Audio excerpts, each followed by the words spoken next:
Everywhere we go, people want to know who we are and where we come from. So who are you and where do you come from? I'm Sherin. I'm from Jobstown and I'm part of this. I am the Sister Shed. She is the Sister Shed. I'm Rachel and I'm from Tala and I'm the other part of the Sister Shed. I'm from England. Can we cut that?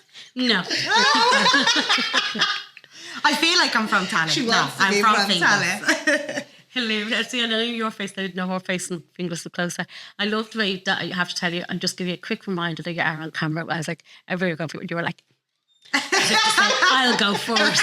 Is she always like that? Always We do have to kind of, like, she does have to do that because we'll cross over each other all the time. It's a little bit of guidance, not to talk over each other, I suppose. That's fine, just to whatever comes naturally.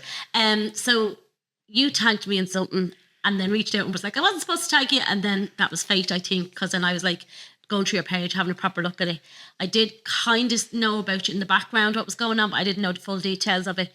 So I was like, okay, do you want to come on a podcast? And you said, yeah. Absolutely. And you said, come on. So first of all, before we talk about Sister Sheds, that's how do you say? It's a tongue twister it's a sometimes. Tongue twister, yeah. Tell me, take it back. How do you know each other? We're cousins. Okay. From my no choice. Cousins by blood. And so talk to me about growing up in Finglas, Tally, and like how you grew up and then how it became. So let's take it right back. You want to go first? Yeah, I suppose. You're the older one, go on. Oh, that's deep, Rachel. Right, I'm done. I suppose coming from Tala, so I'm originally from Jobstown. And how would I go back to my childhood and what? So actually, do you know what? Yeah, I was born in the UK. My dad is Egyptian. My mum is Irish. Both passed now in 2016. We moved to Ireland when I was 8. And that's when I first kind of came into contact with my cousins in Ireland. I have quite a few cousins in the UK as well. But that's where we kind of got involved as a family, wasn't it? Mm-hmm.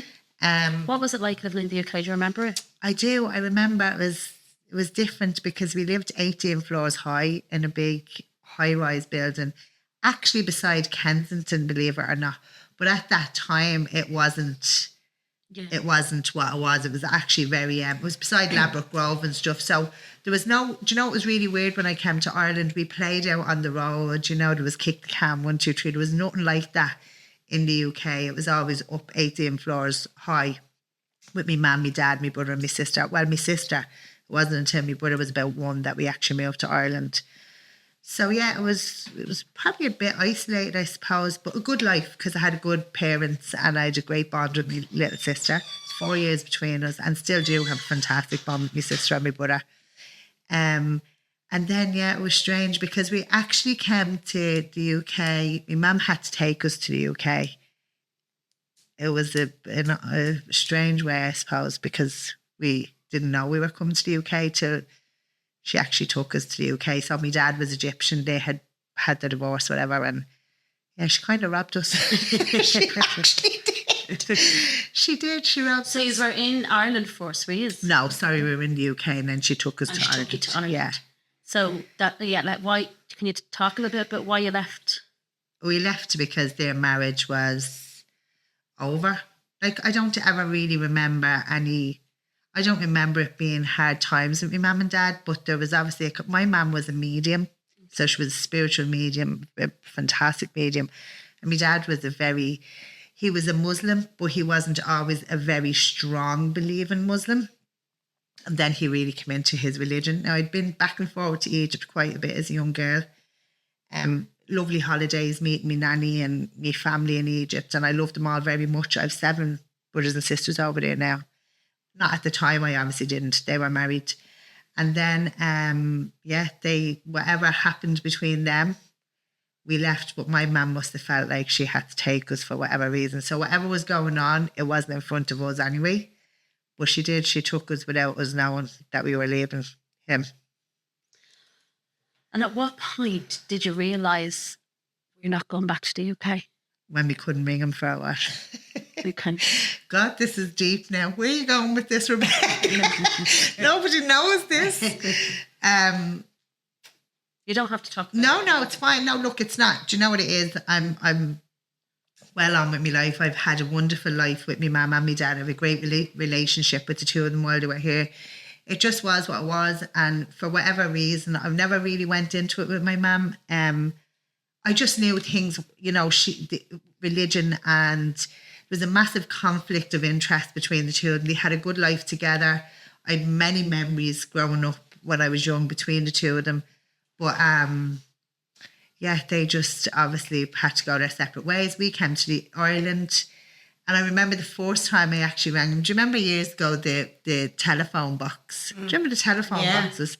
There was one in Jobestown, and I remember for a long time, I remembered the phone number. I still remember it till this day.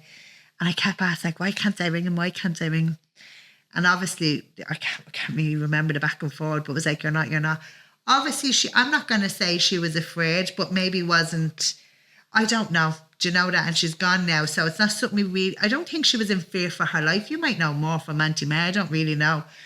But she definitely, I never seen him abusive to her, but she definitely had some kind of fear that he was probably going to kidnap us and take us to Egypt, you know, because that was, he wanted his children Muslim. She wanted her children European. So, not European, but you know, she didn't want that kind of, I suppose, thing over us. So then one day she said, come on, we'll go up and ring your dad. I was ecstatic. Must have been within, I'd say, a month or two, like, you know. So we went up to the phone box, and I remember him crying. He was like, where are you? And she was like, no. And he was like, where are you? And in the end, I told him, because I missed him. He was a great dad, you know. You're a child. Yeah. And then, and God love her. She was the sweetest mother in the world. She just didn't know what to do you know? But he eventually came to visit us, and he stayed in a B&B up in Saggart. I'll never forget it. And yeah, and that was the start then of him coming back and forward. And then we actually used to go to the UK quite a bit on the plane on our own. So years ago, you were allowed to go on an aeroplane to the UK, and he would meet us at the other end. She would drop us to the gate. The escort child. Yeah, and bless her, she must have had her things where she'd be like, you know, must have been a lot for her to do that, but I think they came to some kind of, there was a trust there then. And then we go and stay with him for 2 weeks, and that went on for years and years and years. And my dad was actually a chauffeur for the Princess of Saudi Arabia. So when we got there, we used to have great crack. Like, we used to go to Hyde Park on rollerblades, and it was a very, very diverse life, I think I had, like, growing up. A great life. One or two trials and tribulations, you know, but I can't complain, you know. How lucky are you? Like, that's a book. Like, that's some story. Do you know what? I swear to God, outside of that, even when I look at the conflict of religion, spirituality, Christianity, so many, there is definitely a book in it. In the whole thing, in how, do you know what? I love the two of them. Actually make me a bit emotional now. Go. And do you know what? Like, you've seen the stories now. We see the stories. There's a story right now that was just on News Talk last week that a woman hasn't seen her children because the father took them to Cairo. They're in Egypt and we haven't seen them. That's the mother's worst nightmare. And for her then to put the love she had for you was forced to trust him to take you away and then to bring you back to him. Yeah. Like, what a woman she was. She was unbelievable. But you know what? She knew that he was dying without his kids, you know? And then, I don't know, like how because I know that the fear was immense when she took us. Like, I would actually say she kidnapped us, you know? And he wasn't happy about that, you know? But yeah, I don't know what kind of conclusion they came to, and where the fear kind of dropped eventually. And she must have just said, look, do you know what it was? I was getting a bit old. I was like, probably by the time that we started traveling to the UK, so we moved here when I was about 8, my sister was about 4. I must have been about 12 when that kind of started happening. And I think I was coming into myself, you know, when you're 12 and 14, you're like, I'm not going to Egypt. Like, he's not going to take me. I'm old enough to scream in the airport. And I think there was some helped a bit, where her trust, and he was after been keep coming over to see us all the time. And there was a great bond. Like, he was a very strict Muslim. He ended up being a really strict Muslim. He was a great dad, like in love. But he was also, we also had a little bit of fear there as well of not so much him doing something to us. I can't believe I'm talking about this. Not so much him doing something to us, like hitting us or anything, but what he told us about religion and who was watching us and, you know, like God, you know. And I look, I'm going to tell you out straight now, I love every religion. I've no problem with Islam. I've no problem with Christianity. I've no problem with no religion. Because me personally, I just feel like a spiritual being and I'm not getting involved in all that.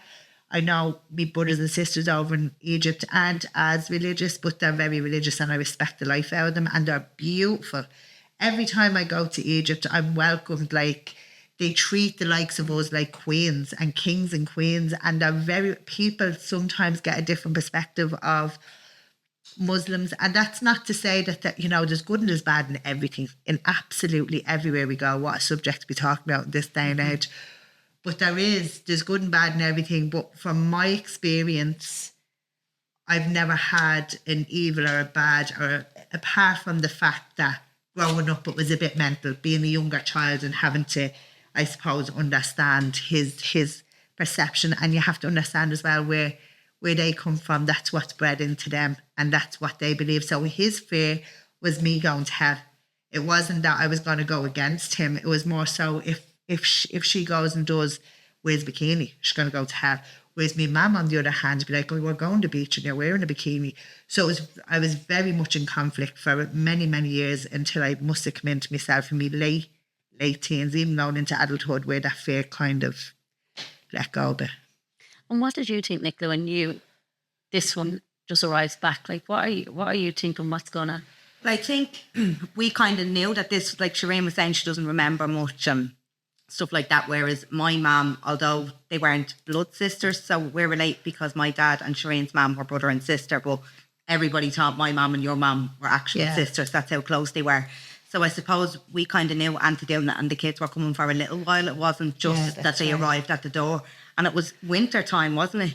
From what I can remember, because I know it was, like, I remember my mum being, like, her mum and my mum would have been very much community people and they'd know everybody. So it'd be the matter of, if a new baby was born, they'd be running to grab nappies and stuff. So it was like, Dillon is coming with the children, but they got the final phone call. So it was running around everywhere, getting stuff ready. So I suppose I was kind of prepared. I knew they were coming, so it wasn't a big shock to me. Now, why they were coming or anything like that, I didn't know why, but I know I was pretty excited to finally meet my cousins. And, you know, my auntie Dillon, I had met several times, but I don't have very much young memories of the children, you know. So, yeah, we were kind of prepared for it, but never knew why or how they ended up leaving the UK to come to Ireland.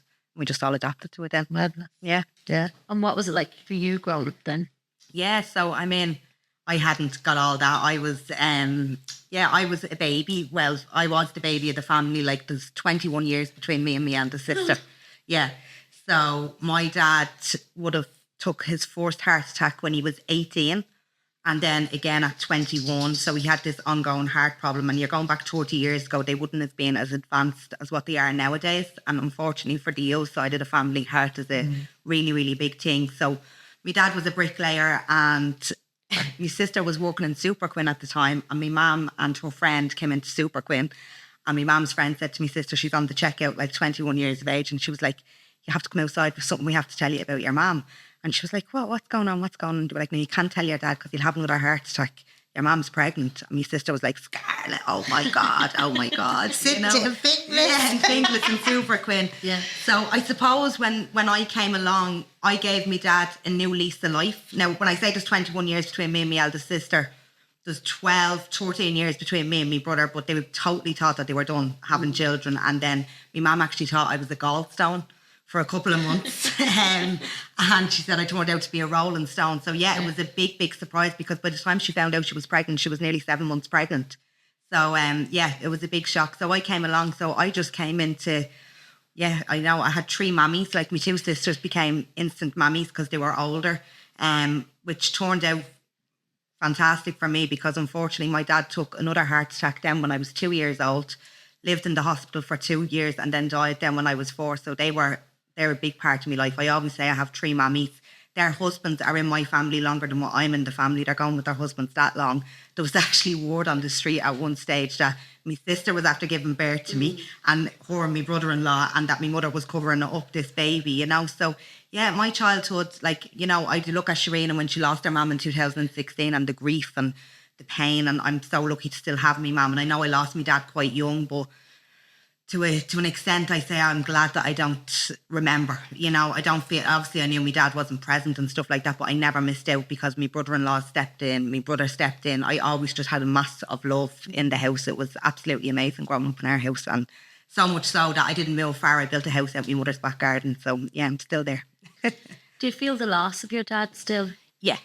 Like, I mean, I think as I'm getting older, and then especially when I had my son, you know, and me and my brother, like, because it's all girls in our house, all the grandchildren are girls, and then my brother moved to America at one point and he married to an American woman and they had their first child and it was a boy and he called him Tommy, and I was like, I'll kill you, because if I had a boy I wanted to call him Tommy.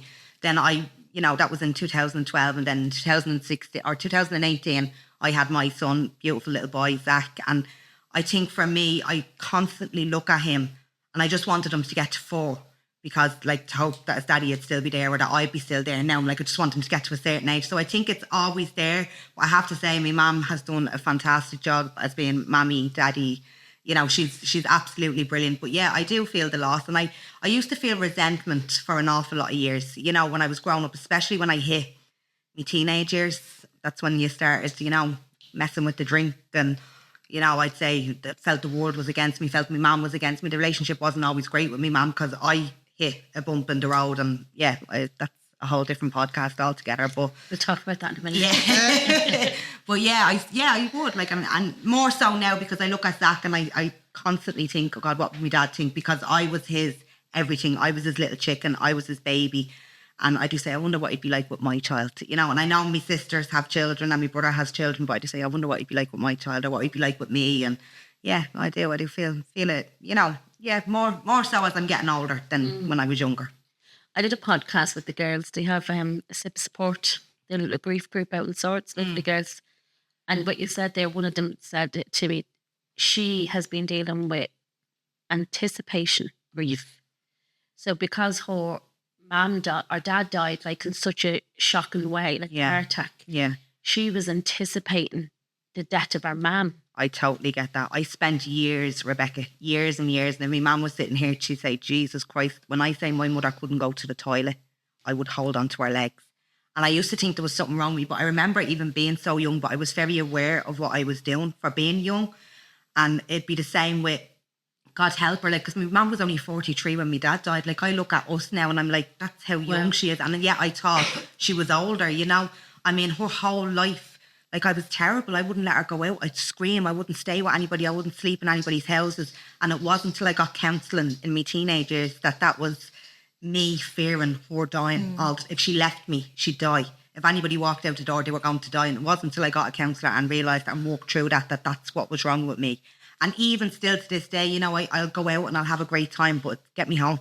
That's just, it's strange, but that's just the way I'm built. But I totally get that. And even now I know, like, my mum is getting older, she's great, but I just say, oh God, you know, I have all this ahead of me, oh God. Not as much as what I did then, because I used to think about it all the time. That would nearly drive me insane. I wouldn't want to go outside the house. I wouldn't want to leave her side. And God love her life went on pause for like 20 odd years because it was literally Sherin and Rachel. It didn't matter where she went, I was by her side, like, you know. I called you Nicola earlier. I answer to everything, don't worry about it. Jesus, She's been called what? Sorry, the head's like mush. I'll have to edit that. I don't edit the podcast. We'd have to edit it. Tell me about then, you're saying about teenage years. When did you two become close? Did you come close in teenage years, or? I think, you know, there is an age gap between me and Sherin, but I was very, very close with Sherin's mum. Sherin's mum was a pillar for the whole of the family. And more so even my family, because my mum had lost my dad so young. You know, I remember Auntie Dimpler coming over and she'd stay for periods of time. You have to remember, my brother was only 15. He hit a really bumpy road and with his mental health and stuff, and her mum was always there at the door. So Sherin, at that age, you were in your teenage years and you were kind of living your life doing my and thing, doing your yeah. thing. But I do remember coming. But they would young always, you would Tommy, only yeah. ever have to pick up the phone, and you know, Dimpler was so good, you know. But our connection, I don't think really. I hit a bit of a bump in the road in 2010, And the big cousin was like, and the big "What's cousin going was on?" like, "I'm coming over to Finglas," and I was like, "Right, okay." But you know, I needed me family. I needed me family. Bump in the road. Yeah, I suppose I can. Yeah, I realise now I had a problem with drink. I used drink as a substitute for what was going on up here, big time. What was going on up there? Just everything, I suppose. Losing me dad, relationships. I suppose being felt let down by men. And I don't mean that my dad let me down, he died, God help him, but I felt like, you know, any male that would come into my life, they'd just walk back out again.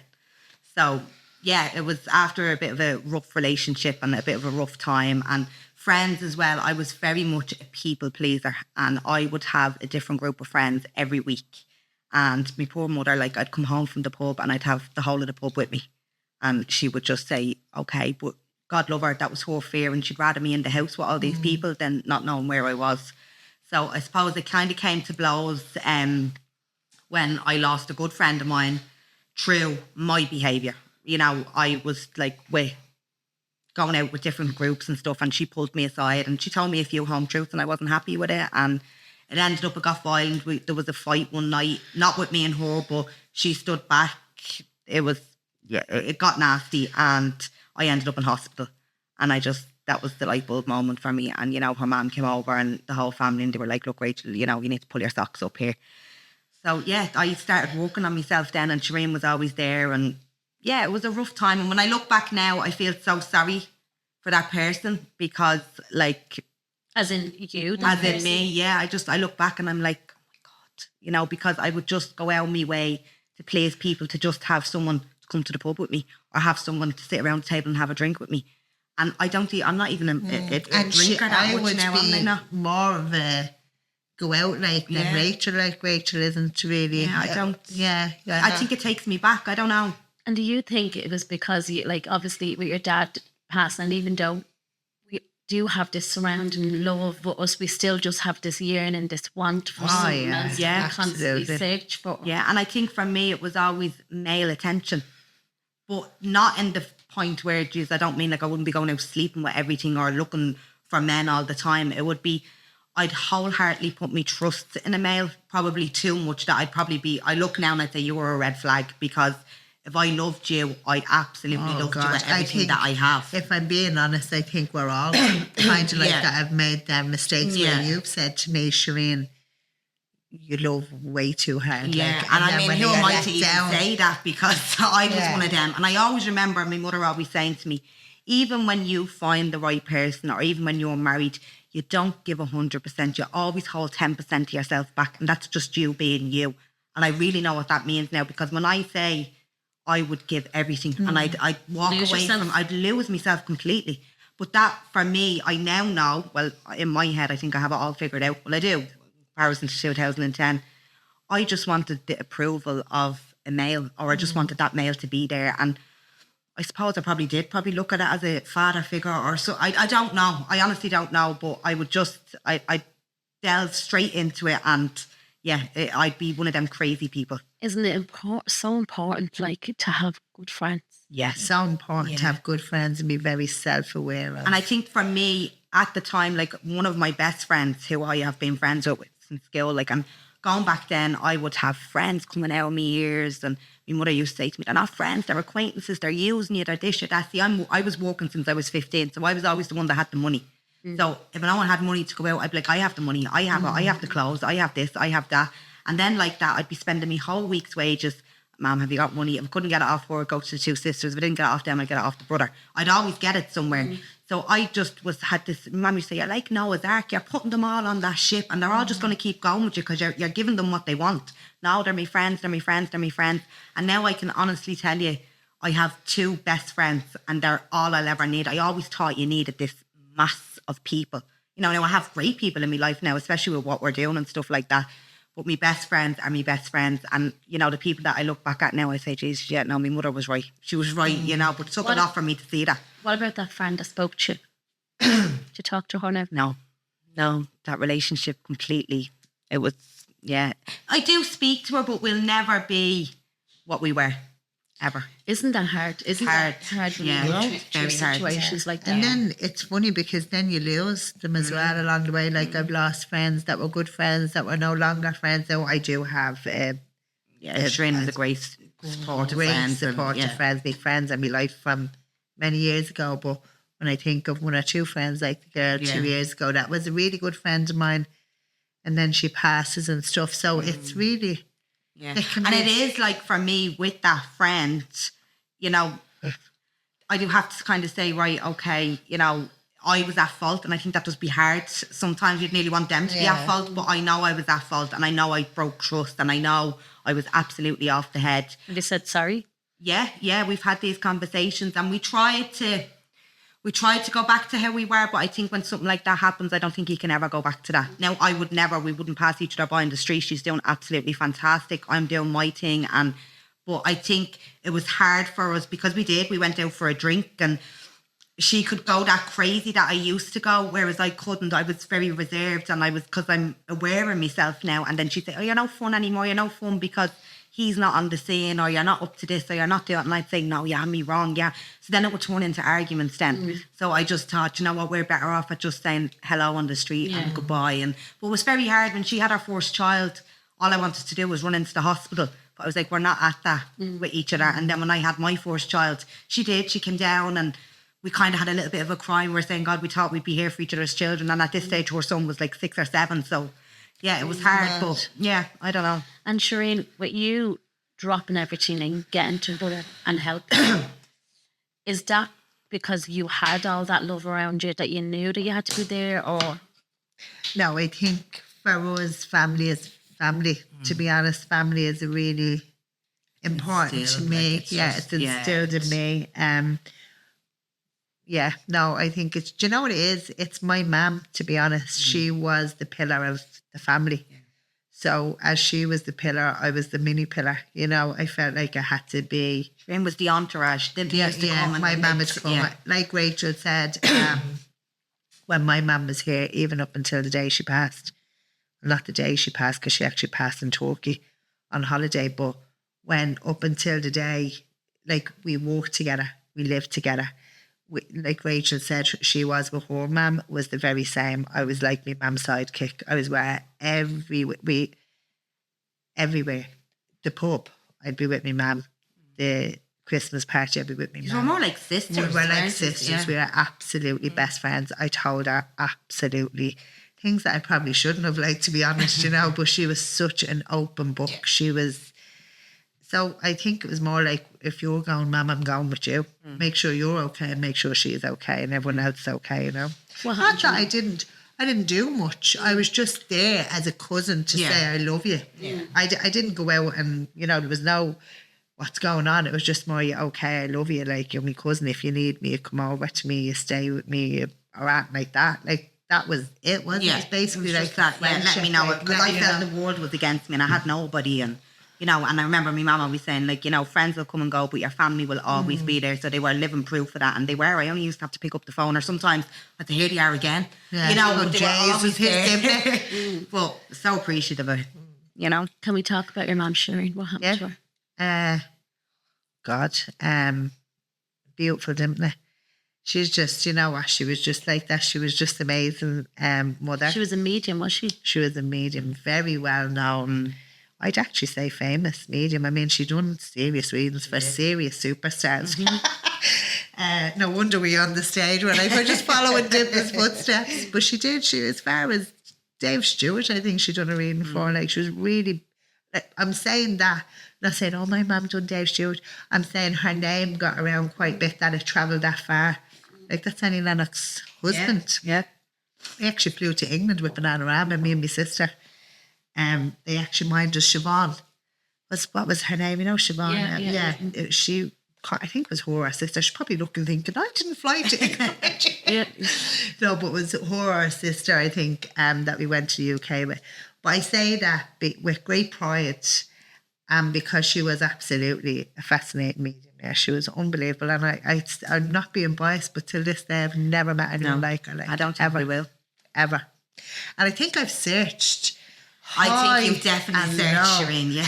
just to connect with her. The way she would connect other people with their mothers and their loved ones passed over. I used to feel a bit of if she ever goes, because I never thought she would. She was only 55. Like, I wasn't expecting my mum to go anyway. And funny, because she used to always say, I won't leave this world till I'm 80. She was not bleeding psychic, was she? But I was fully convinced because she was a non-smoker, you know. She's not that, I mean, you can be a non-smoker, but she was healthy enough. I think that's a totally used thing about age, though, because our nanny, so Dimpla's mum and my dad's mum, she was 45. And deep vein thrombosis. They used to say, well, my dad used to say, if I live to see 45, I'll live to be an old man. He was buried on his 45th birthday. And the brothers after him, they were all in their 40s. They all went in their 40s. Yeah. My mum was lucky to get to her 50s. Yeah, but there is aunties in their 80s. There is, yeah. In America and stuff. So maybe it's an American Ireland thing. Maybe it's not. Don't live in Ireland if you're a US. Maybe I'll start to move now. That's it. But yeah, so she was amazing. And yeah, so she was just good. She's a medium. We worked together, as I said. I done all her bookings. We'd be in the office together. Probably get reading over every single bleeding day. Have her scored. You got the gift. It's nothing I delve into, like, you know. I do with horror. Do you not want to? Are you afraid to? Do you know what it is? I'm not afraid. I feel like, I do definitely feel like I get it. I can associate myself with it. But I have gone in deep to it when my mum was here, and I've definitely been able to give message and stuff. But I just feel like I'm on a different path to that. I don't feel like I want that to be in my life. Not that I love it, but it's just, at this moment in time anyway, it's not something that I'm overly excited about pursuing. Does that make sense? So I don't kind of push myself enough. A couple of glasses of wine. You took the words out where we'd sit there with a bottle of wine and we'd probably even read each other sometimes. Or we'd be in a pub and we talk to somebody and she'd say this, and then I'd jump in and they'd say, before you know it, it's like a duo going on. But definitely nothing I do just on an everyday basis. But yeah, so what happened to my mum then? Yeah, she was going on a holiday. There was a lot going on in my life at the time. Very stressful time. I probably won't talk about because it's not the time to talk about it. But she needed a break. And I remember she wouldn't go. And I was, well, she was and she wasn't. And it was 2 days before New Year's Eve. She had said to me, or the day before New Year's Eve. It was 2 days before. 2 days before New Year's Eve in 2015, because it was 2016, New Year's Day when she died. And she had said, right, I said, right, Mag, go. But do you know what? I'll never forget till this day. And my mum, we're a family, we all travel. Like, we like to go on holidays, it's not a problem. Like, you know, we before I had my 2 boys, I've done a lot of traveling, like Thailand, and I was always like that. My sister and I, we definitely big travelers. We go back and forward quite a bit. So, yeah, that's grand. And same as my mum, you know. So, and we have, as you know, I've a family in Egypt, my mum, family in America, UK. So we're always used to that. But anyway, this day she's going to Turkey for the New Year. And I swear I go, but I'll never forget looking at her walking down the road. I remember exactly what she was wearing. And for some reason, I've said this to her, haven't I? I looked at her walking down the road because she stayed with my cousins, because her and my cousin used to go. And she went down to my cousins, and I thought, is that the last time I'm going to see her? But I thought that was delirium because I loved her so much and I hated being away from her. I hated it. I was actually, you're being selfish. You know, you're just being silly. Will I never see my ma again? Like that. And you're in an stressed environment with what's going on at your place. What's going on? So she went that night. The next morning, I think I was actually after getting a job in something to do with the races. I can't really remember. But I remember texting her anyway, and she was like, I'm just in the airport. I'm going to have a gin and tonic. I said, right, ma, look, just hurry up. You know, I knew she was gone for 2 weeks. I was like, I miss you already. I love you. But have a good time. But hurry up. And ring me the minute you get there, the usual. And that was it. And then I went to bed that night. And then about 2 o'clock in the morning, my cousin came knocking at the door, and I thought it was the bells because it was New Year's Eve. I had put the boys to bed because I have 2 boys. They were 4 and 5 at the time. There was 11 months between them. And I was a single mother at this time as well. So I was like, shh, don't want kids.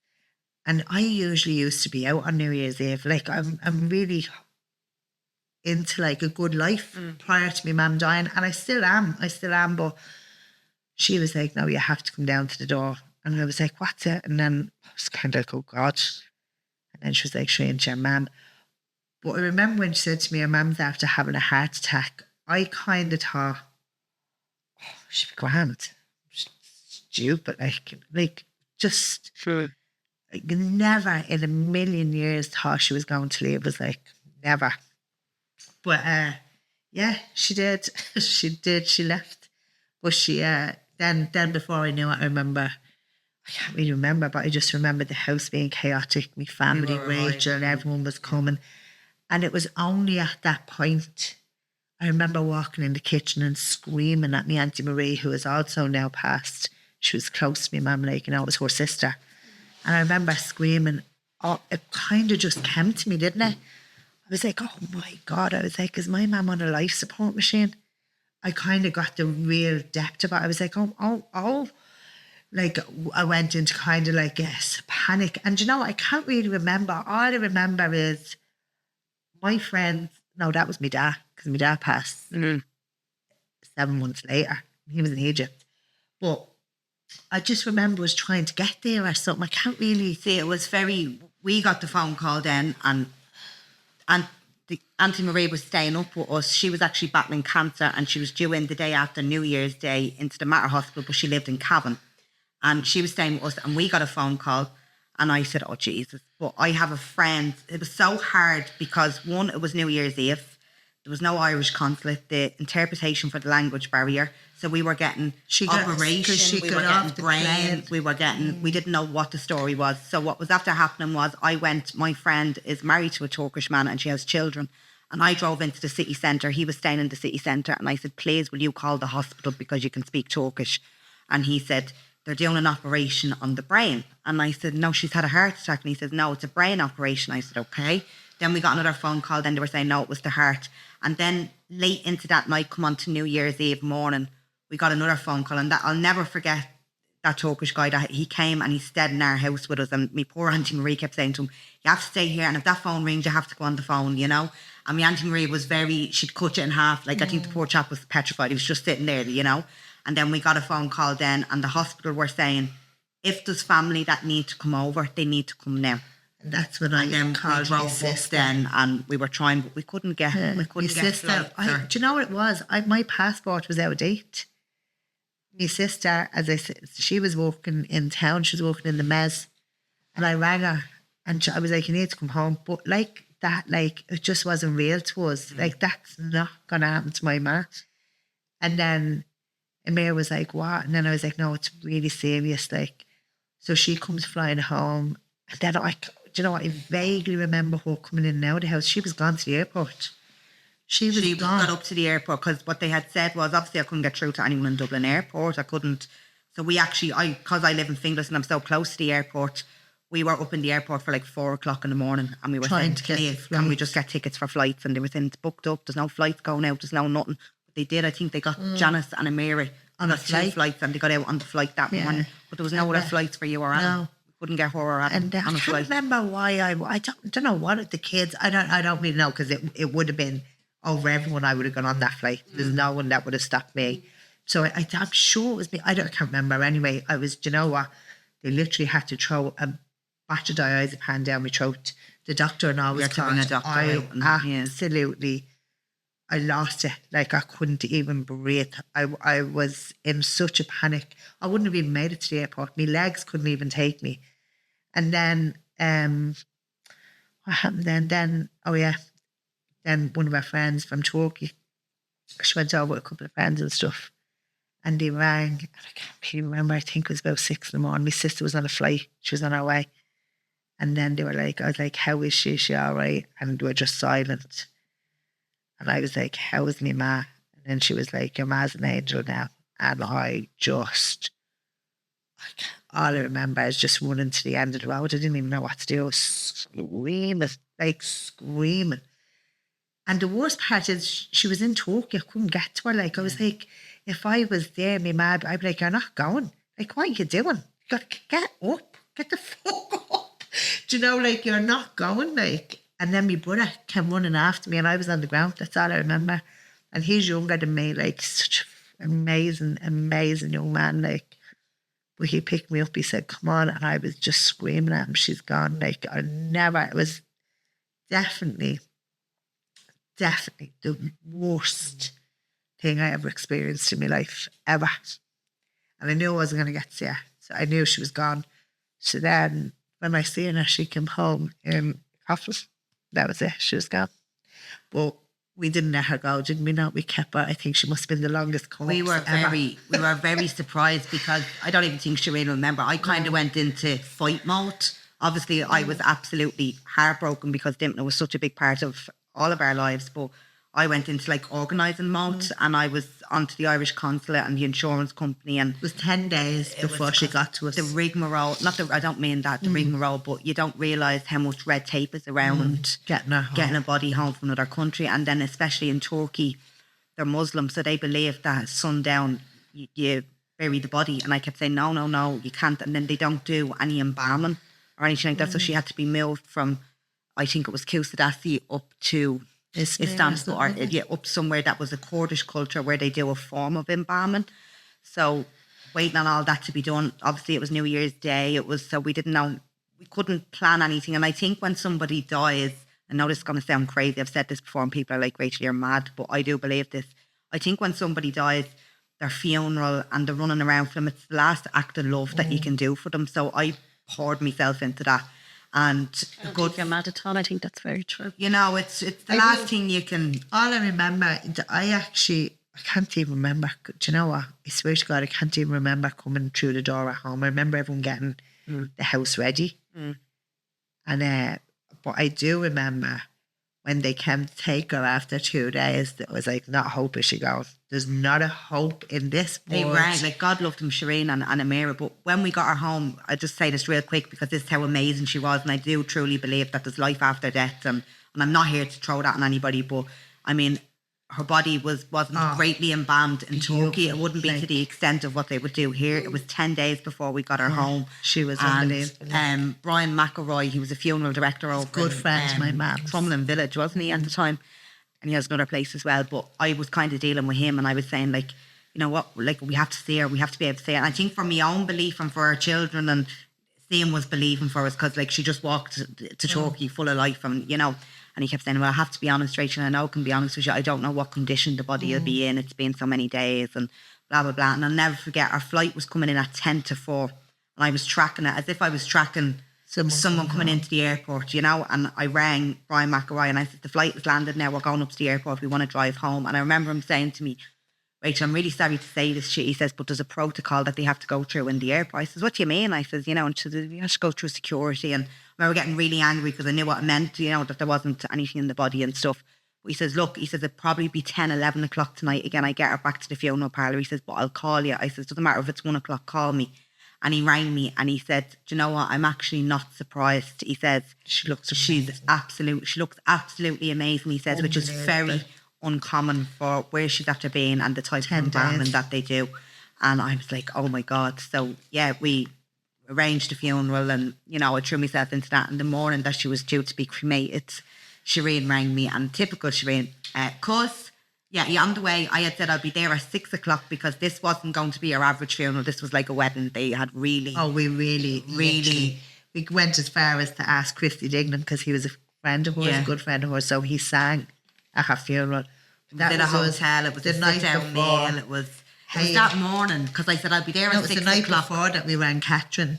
Oh, Catherine to Christy. Yeah. And she was like, what? I was like, yeah, no, please. I need Christy to sing my man's funeral and bless him. And he wasn't well. He wasn't well, and he did. He said, I've never done this before. Never. Like, didn't charge us a penny, like. And Divna had helped Christy a lot in life, so I think he was just happy to do that. And Sherin, for you to have that time where, and I absolutely get that, how lucky you were to actually see her, because Oh, blessed. Because do you know what? I don't think I would have believed it till this day that she was gone. I think I actually texted you the other morning, didn't I? Saying, crying. Yeah. Just 3 days ago. Yeah. Sobbing. I woke up sobbing, and I was actually shouting at her saying, you left us for 8 years. Convinced she had come back in my dream. Now, I always dream of her. I'm very blessed to dream of her as well, because I still feel like I see her. But I woke up absolutely uncontrollable about 2 mornings ago. And I voicemailed her. This poor girl gets voicemails off me at 3 and 4 every morning. Hey, you wouldn't believe who I dreamt of a minute ago. It's like a podcast in itself. We're like an hour before dreams. But yeah, no, it was unbelievable. It was like, I'm just so proud of her, like so proud of her, like. And I think if I am even a quarter of the woman she was, I'll die a very happy woman. Quarter of the woman and mother she was, I'll die a very happy woman. lovely is that that you have that. Everything I do, even in the sister sheds, is brings me back to her. Like, what would she do? You know, like, what would she do in this situation? And I'm going to be honest with you, I feel like the sister sheds is and started with her legacy and will end with my mum's legacy. Like, because everything I do, she's our, I was going to say, I won't say she's our she's everything we name and do. She's like, always. We do it all in her name, basically. So tell me about Sister Sheds. Sister Sheds. Go on. I'll let me talk. You actually haven't talked that much. You might all think right, you have. okay. Really? Yeah. I God, know. that's a four. That's it. High five. That girl. We're learning. I swear to, because even I did a podcast with a mother and son the other day, and she was really nervous, and she was like, "No, I won't be speaking," and she actually spoke for most of it. Wow. Yeah, and like, so you don't realise what you did. Yeah, so don't be worrying about monopolising the situation. You're not. So. All right, okay, fair enough. Because I mean, everyone knows in the sister shed, Sherin does the talking. But yeah, the sister sheds has been a massive. It's been like an eye opener for me. Like, it's been a massive. When did it start? Why did it start? And what is it? So funny enough, sister shed started. So we, as you know, we were all in lockdown, COVID, and I had just prior to COVID. Now I know it was 2 or 3 years before, but I lost my mum, and then 8 months later I lost my dad. When Rachel said when she was young she turned to the drink, I had to have 2 bottles of wine and a couple of Valium a night to get me asleep because I just could not cope. There was no coping. And I remember as I was going along with that scenario for a year, a good year, like, I mean, I have such beautiful friends that they minded me constantly. Like, they We used to actually have Sherin on watch. Like, I'd be ringing our friends, say, well, I'm leaving now, can one of you come over? And sleeping tablets really I'd be giving to the friends. And I'd say, well, she's due them at such a time, make sure she doesn't take I couldn't cope. I honestly could not. The pain was unbearable. And I remember the kids were only after starting school and stuff, and I didn't neglect them in the sense of neglect them. I fed them. They were there, but they weren't. I wasn't there. I wasn't present whatsoever. And I'm actually a life coach. I'd done diplomas on a life coach before my mum died, but I wasn't present in my mind when she left. And then when my dad left, I didn't even grieve him because I just wanted her. I was like, if she was here when he died, I would feel much better. So I don't even think I got to grieve my dad for a good year after that I actually realised he was gone. Isn't it mad? Like, I'm quite, and I say to them, I am at 2 uncles. I said this, I shouldn't actually say it to what I said, I don't have I've lost my life in the last 2 uncles. Isn't it mad what grief does to the body? It's tear you apart. Tears you apart. It's the hardest thing to try and get yourself through. And like that, I was, as I said, I wasn't present with the kids. So it was like up, alarm set. So my routine was when my ma passed and then my dad, and whatever time span this all happened in, and this way we lead to the sister sheds and Henry and Rachel come up there. So I'd get up in the morning, get kids out of school, come home, go to bed, cry myself to sleep for a whole year. Like, it was bad. I was depressed, like so down. I couldn't shift it. As I said, I was going through a really hard time in relationship and stuff that I was in for 20 something years when I lost my mum. So I was just ashamed of everything. I don't know why I was even ashamed that I was grieving. I didn't want anyone to ask me, how are you doing, Sherin? How's things? And the minute someone would say to me, Sherin, you okay? Like, we miss your ma. Gone. I couldn't talk to anyone. I would get to the school, throw the kids in, run home, go to bed, set me alarm for 20 to 3 because that's what time they were up at. Or they were off at. And motor on up to school, come home, give them whatever I had them, sit in the sitting room, wait till they were tired. 3 of us, I put them to bed with me. That's when they start sleeping with me then. Because I just had to hold something or something. It was weird. That went on for so long. And then the final straw was, I swear to God, like, and even, do you know what's really weird? Like, when I look back at it now, to think that I possibly contemplated, it wasn't that I contemplated on taking my life. I contemplated on wanting to be with her. I was fully convinced if I go, I'll be with her.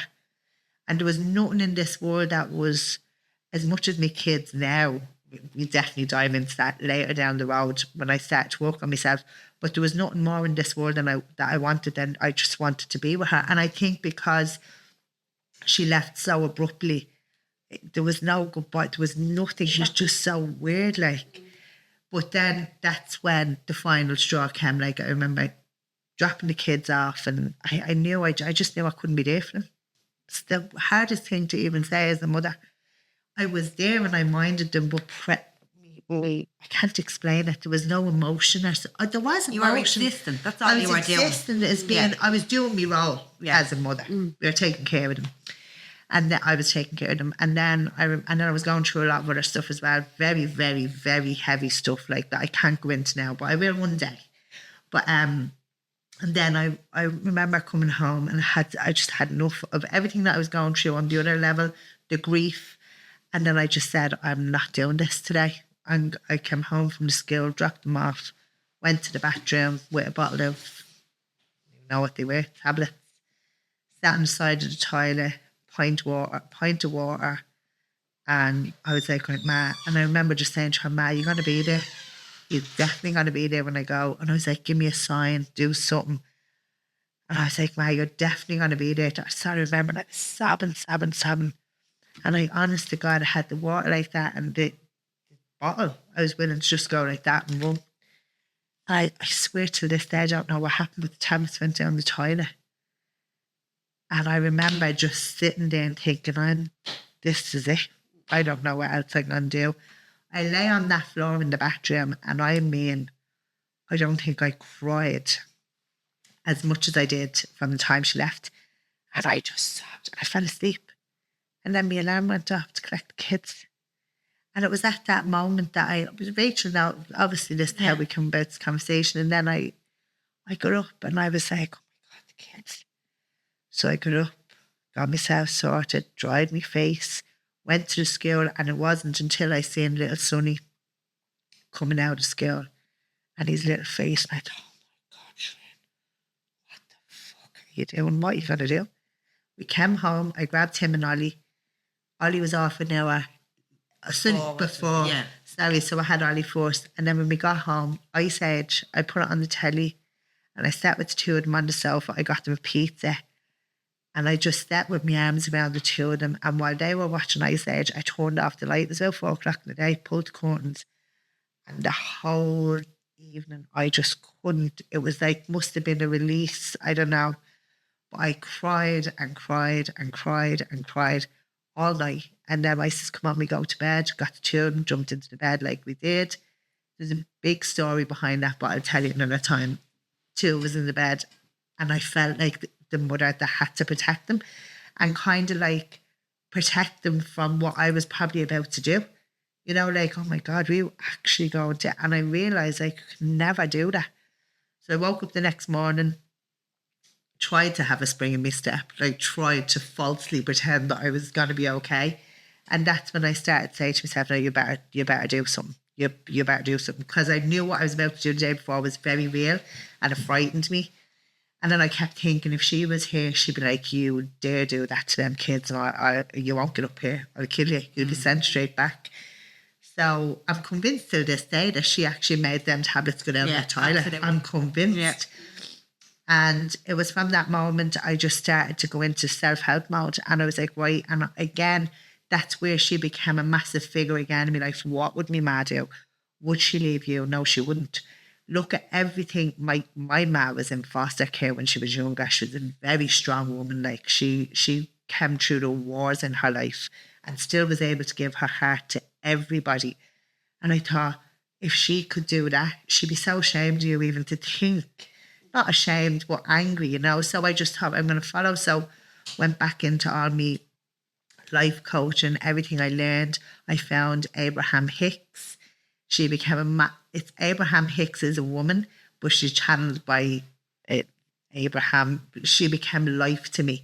What is that? Come on. So Abraham Hicks is like, she's it's actually the law of attraction in a sense of what everything you're doing is you know. So I started to learn this is all you, Sherin. It's grief. I'm not going to lie, like it's grief beyond compare. It's pain, it's all this, but it's nothing that you're not the only one in this world that has gone through this. You know, there's a lot of people, and they live to tell the tale. And one of them that lived to tell the tale was your mother, because she was 9 when she lost her mother. She ended up in foster care. She ended up on the streets of England. She ended up back in Ireland. She back and forward, still had 3 children, but never used it as an excuse to leave us. She actually went through hell to take us, and she fought for us. So I started to like pull that strength from her, I think. And we kept going and going. And then I didn't, it's not that I got better, but I remember Coldplay was on and I got back to my first gig. Love Coldplay, you know. And I was like, oh, I'm living a bit again. Like, oh, and I don't, you know, when people say I'm afraid to laugh, I don't think it's afraid to laugh. I think when you laugh, you start to realise that not that you're getting over it, because you'll never get over it, but you're starting to heal. And there's a part of you that's comfortable being in that pain, because that pain belongs to me for my mum. So there's a fear that, am I actually going to forget her? Am I actually living again without her? Is like, and I think even when I start to find myself again, I don't think I'll ever be the same as what I was. I probably have actually maybe even become a better version of myself, but I don't think I'll ever, and I'm a very happy person now. Like I'm happy like my kids, I'm happy, so happy like. But there's a different happy, and that happy is comfort. Back before my mum was here, I was comfortable. I had a cushion, I had a lean in, I had everything I needed when she was here. So you learn to live happily again, but differently, in a different kind of happy. It's a nice way to describe it. Yeah, I think that's the only, and I kind of had to be self-aware of all that. Like, and so then, rolling in sister shed. So then we get to COVID and we went into lockdown. And then I give you a laugh. I tried to do that. Well, I didn't try to, but you know, that happened in the toilet and stuff. And when we got to lockdown, I was like, I don't want to die. Oh my God, I'm going to die, you know, because we all thought we were going to die. And then I realised that I actually don't want to die. So got through lockdown, and then of course she's a hairdresser. Rachel's a hairdresser, so I went Good to know. Yeah, I went over to Rachel, and I was like, we were sitting there, we were talking. We actually done a show about Civic. We'll tell you about that one. Geez, are we meant to be this long on this podcast? You were like, you know what? I only invited you over for a cup of tea. Keep going. Yeah, so we were sitting there, and I just said to her, we were sitting there. I said, you know what, Rachel? She had said to me, I swear to God, Sherin. You were kind of cracking up during lockdown. Yeah, because I was She terrified. was I didn't want to absolutely die. petrified. But remembering I was on my own with 2 kids. completely There's on no our own, family. and, My sister was travelling somewhere. Now she came back. My brother had his girlfriend at the time and his kids. So I was alone. Like my brother tried to come to the door with shopping, and I was like squaring him with bleach. Get away! Get away! I was like, leave them in, and then handed me children out picnic. But I think the worst part for you was because you were only kind of getting back into life, and then it was shut off then, you know. So our experiences with COVID were completely different. Like she was absolutely petrified. Now, don't get me wrong, I was scared and I kept my distance. I washed my hands and I stayed in.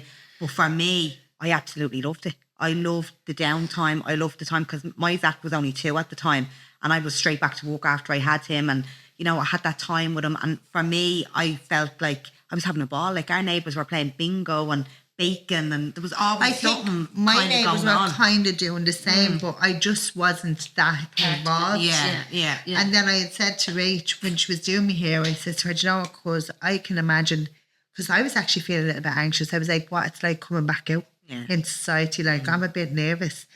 I'm not nervous, I'm dying to get out. But at the same time, can you imagine? And I just remembered our cousin, another cousin of ours, this was the start of it for me. I rang her and on the Friday, and she works in a big retail.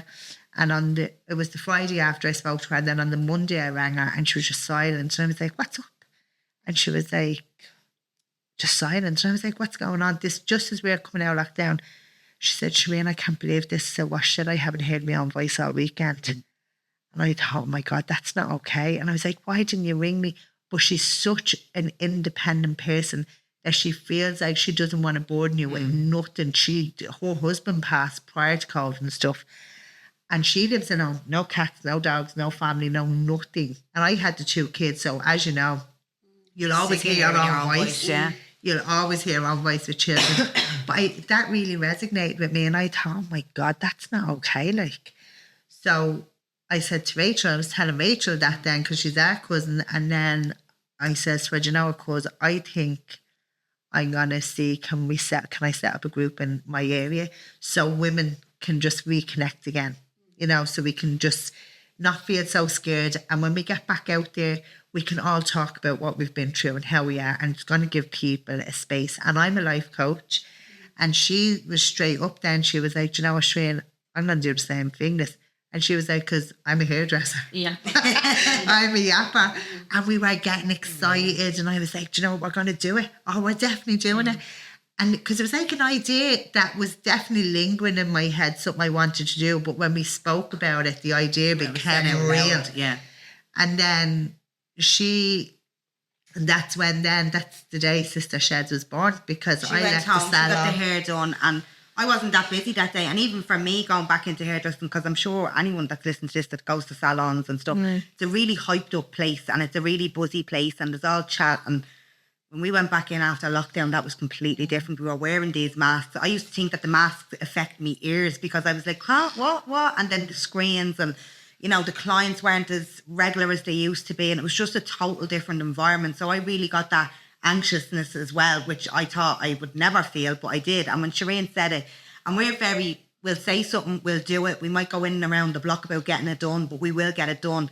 But that day, I wasn't that busy. She was after leaving, she had to get her hair done, and I said, "I have to do something with this, because I want this in my area. She wants it in her area." And I just took to Fingless Talks, social media. That's where it started. And I just put up, a bit of Sherin's life experience, a bit of what I found during lockdown, the community coming back. And I know when I was growing up in the 80s, my mum was a part of a women's club, and I mean, we had the best times. Like, we were down in I remember going down to the Mosney, local. and it was great, and it was like the children were all a unit. And I just feel that community spirit was completely gone. And I know that's life and it's society and stuff like that, but when we spoke about it, I was like, "Yeah, no, we have to get going with this." And I put it on Fingless Talks, and That was it. I actually got a fright, because I at one point I turned the phone off, because I was like, "Oh my God, I don't know."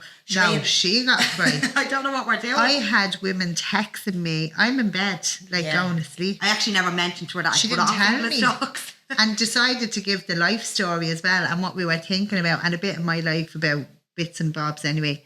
And I was like, those women going, "Oh my God, I'd love to join you as a group," right? This is how quick it went. And then I was like, God was listening to us. And then ping, messenger, I know what you're going through. I've been there as well. So I was like, what's going on? Like, so then I rang her in bed. It was about 1 a.m.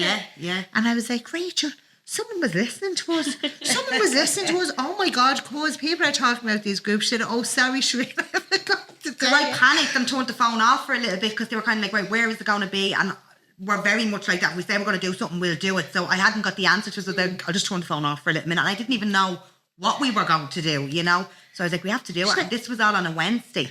She says, "I forgot to tell you." She says, "I put it on Fingless Talks." I said, "You put what on Fingless Talks?" "Oh, just a little bit about your life and like the idea that we've come up with, and that we're going to open these groups." And I was like, "What?" So that was it. So literally on the Friday, we were in Friday we opened our Fingless. first, and on the Thursday I got a phone call from a community officer up in Finglas, Larry Dooley, you won't mind me saying his name, we do have him absolutely scourged, and he was like, is this Rachel? And I said, yeah. I said, so who's this? And he was like, is there any chance you could come into the council office in Finglas? And I was like, what's wrong? What, you know? And he was like, no, your thing has gone viral and I'm community and blah, blah.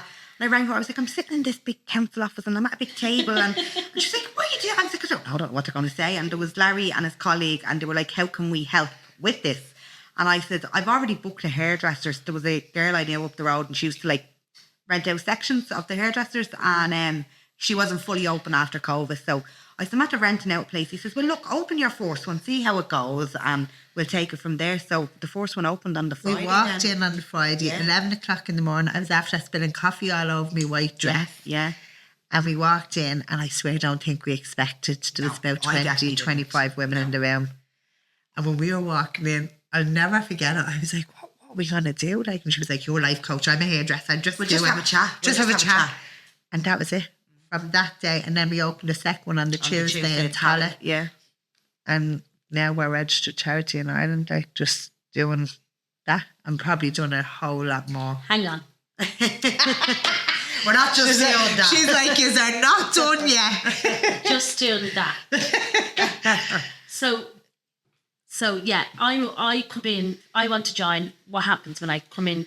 Do I make an appointment? Do I book? Do I have to stay at? Like, what do I do? No, so like as it stands now, there's 25 sister sheds? 25 sister sheds. In all different communities. So what I would say, anyone looking to join the sister shed, so you would see where your closest sister shed would be. So And do you go to every single one of them? we open them. every single one of them. There was like for We a used long to be time, we able to used to pop be in. able to go to I every one miss of them. them.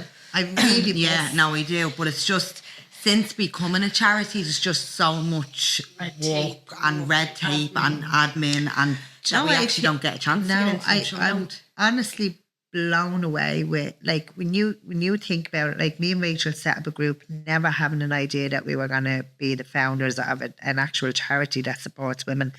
So all we knew that day was walking in to support women and talk to them and Have a being chat, a yeah. listening ear. And maybe if she could listen to her problems like she did me when she was doing my hair, and maybe if I could help with a bit of Give her a life bit of coaching motivation, yeah. and do a bit of Abraham Hicks or my mum or whatever, you know.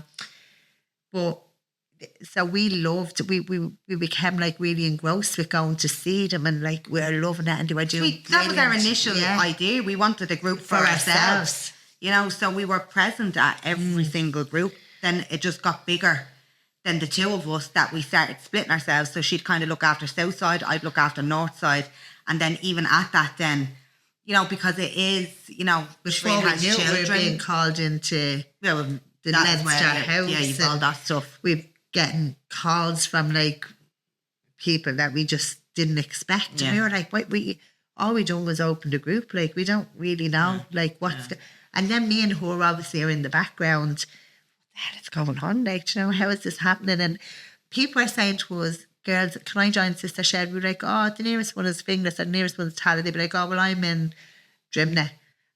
And we'd be like, we need to open another Sister Shed. And then we'd be like, well, just open a group. And they'd be like, no, will you Yeah, help so us at the open a start, group? what we would have to do is, like, because you'd get that, you know, oh, we really want one in Walkinstown, we really want one in Drimnagh, we want one. So we were like, right, we'll find a place, we'll put it on Facebook, people will turn up, we'll just do how we did with Finglas and we did with Tala. But then it became that we couldn't really do that anymore. So Because it was just- insurance. you know, there was so much then, like they had to be insured.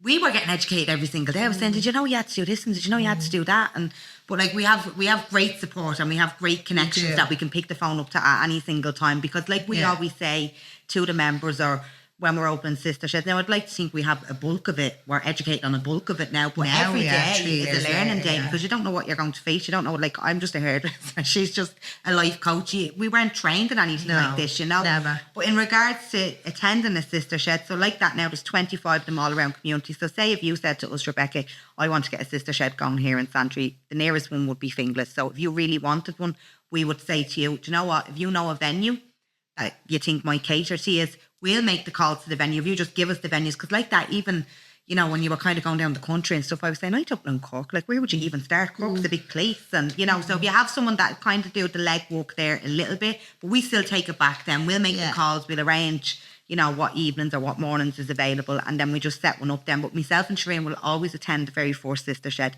to give an insight. And we'll go back and we'll visit keep as well, going back. as Like much we as don't we just can. walk away, like, you know. But yeah, we'll give an insight. And then obviously since becoming a charity and insurance and stuff like that, there is a yearly membership fee, and that's €42.50 for the whole year. And then I know each group collect their own kitty money, like subs money a week. I don't think it's any more than a five. Pays for the rent. Pays for the rent and their teas and coffees and stuff like that.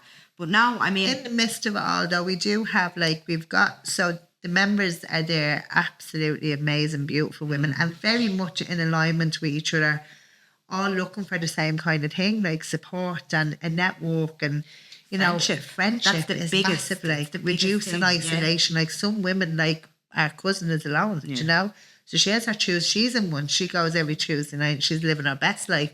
And she was actually, if I look at her going back, she's listening, I love you to death, but going back, she would have been a very introvert. Yeah. And now I find her coming out see so Janet much be more. very shy as well, and she'd find it hard, wouldn't Shy, she? yeah. And like now you look and you're like, oh, get you. But that's with the group of people she's with, she's really come out of herself. Like, Yeah, so me and Rachel took on the role of saying, right, we've now got this organisation, what's next?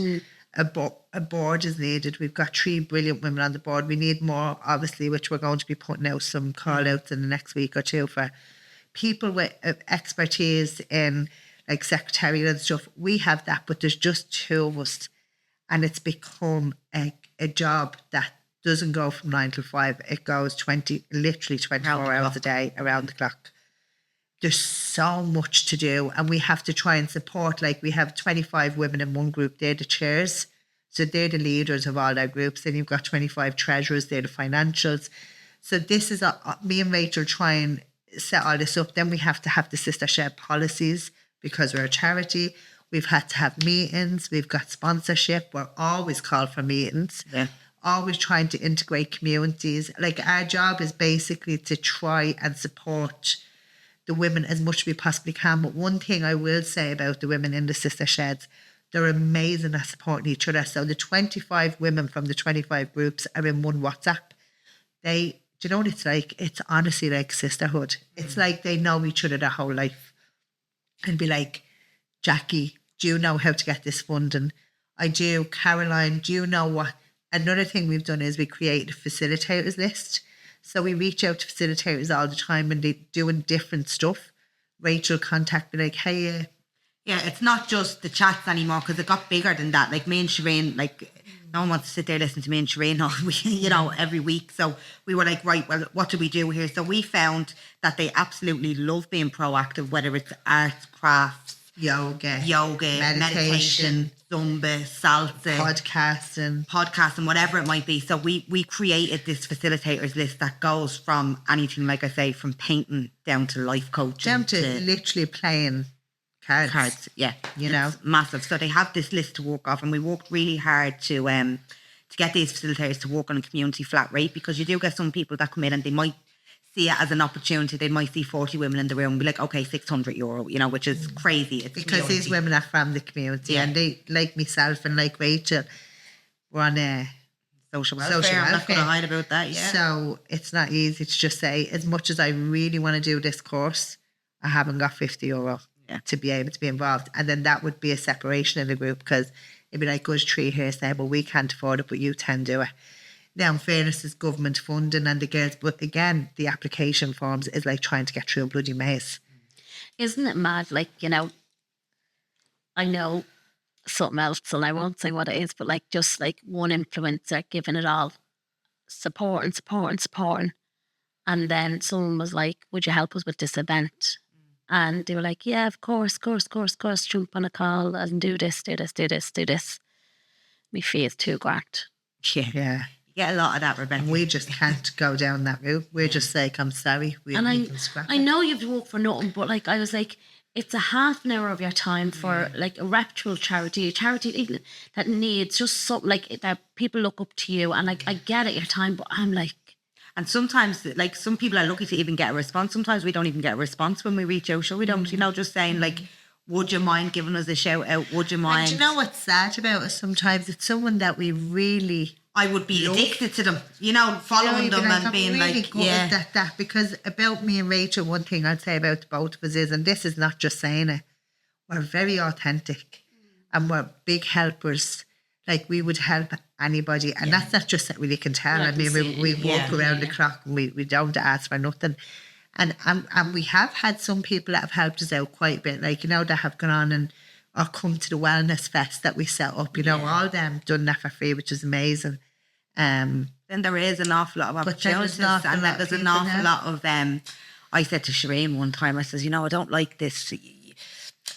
I don't know if I should, so no, I am going to say it. You know, when it's kind of like, it's like acting, you know, you make that look like that and you make that look like that, and it's not real, and that's not me, and I can't be in environments like that, so I'd rather not get a shout out off certain people if that's the way it has to be, or you have to jump through loopholes to just get a shout. I'm like, look, we started with absolutely nothing. We still have nothing, but we have an army of amazing women behind us, and we've grown a sisterhood. I don't care what anyone says. They are amazing, and when they all come together, it's like, oh, there's my sister from Bluebell, there's my sister from Fingless, and you'd catch Bluebell going with Walkinstown to, where was it, for the midnight or the Murder Mystery Weekend. They're just getting together. They go kayaking up in Enniscorthy. They have Christmas nights out. And that's amazing. And sometimes, you know, as much as we are running around like headless sometimes, because like I just say to Shane, we'll catch ourselves on the way back one of these days. But we really are creating something, because when you hear them women saying, I never knew Mary only for you, setting up Sister Shed, and now Mary and Joe are the best of friends and they wouldn't be without each other. So like, that's something to be very proud of. Has it evolved? Because St. Giovanni, did I see something doing down there? Yeah, is it to do with autism or something? It's an intellectual disability Sister Shed that has formed down there, and we're all about, you know, all disabilities, they aren't visible. Some of them are, some of them aren't, but it's all about empowering the abilities, not the disability. So why can't someone that mightn't have the ability of what I would have not be a part of a Sister Shed? So I know that there's great organisations out there, you know, St. Michael's House and Cheeverstown and stuff like that, but their programmes would run a little bit different. We want to bring that into a Sister Shed. I think our lesson, because like we said, every day is a school day in the Sister Sheds, there was some ladies that were coming with like a little bit of an extra need, or, you know, a bit of an intellectual need. And they were going into shed and listen, like the women in the Sister Sheds, they're so beautiful. They would never say, she can't come into the shed. Yeah. It's never like that. But we did have a lady with a bit of a disability or an extra need, and she was finding that she felt she couldn't keep up with what was going on with them. Like, you might have somebody in doing, I don't know, the confidence to be you, for instance, and that's an empowerment self. It's a brilliant personal development course. And that you're like, come here, you. She's like, and you're like, wait, I tell you about that course. You'd get a poor lady there, and God help her, she wouldn't have the capacity to go over her head. So, you know, or someone on a Zimmer frame or something. And like, there's, because a lot of the groups can be active, like, you know, in you know, literally skipping, like we played ball in the or they might be having days out where they go out to Bray for the day for a fish and chip, and the lady that's in a rotator or whatever it might be, she can't go, so that's causing a drift then and a divide. Well, it's making somebody feel that they haven't got the ability. And that's not what we ever want in Sister Sheds. We never want divides. We never want someone to not feel the capacity or capable of keeping up with the woman next to her. And the thing about Sister Sheds is it was built on alignment. So us three as women would understand each other quite a bit in our level of life. Not that I wouldn't understand about you or Rachel and vice versa about me. And then you'll find ladies with intellectual disability understand each other more and are more understanding of acceptance of a pace, I suppose. So that's where we said, look, and I mean the Sister Shed in Real Red in Tallaght, same. Brilliant. Their intellectual disability. They're having their fourth Sister Shed show, small show, on the 20th of September in Real Red. So they're doing grease lightning, and we're up to 90 with that. Like, that's going to be fantastic. That's in Real Red for their families and stuff. So, and that came off the back of me and Rachel doing a show in the Civic Theatre. That was a 2-night sellout. And like that, we're like, well, we done it with Sister Shed, so now they're going to do it. So we tried to create the same space and the same environment, maybe in a different level. I don't really know if it even is, but just bringing the difference, but bringing them together as our sisters also. Everybody should be inclusive and everybody should be entitled to attend the sister shed relaxed without feeling that they're, you know. That's lovely. Where can people find us? Well, Find us we're everywhere. everywhere. Have you a website? Have you Instagram? Yeah, so we're on Instagram, Sister Sheds Ireland. We're on Facebook, The Sister Sheds, and then our website is www.sistersheds.ie. Or you can just email sistershed@gmail.com. And if someone wants to set up their own one in their own area, they just send us an email. Send us an email. And we'll help them promote it and set it up with them and guide them as much as we can. And on that note, we'll leave it there. Yeah. Thank you so much. Fantastic. Thank you so much, Rebecca. It was great. Thanks, Emil. Thanks.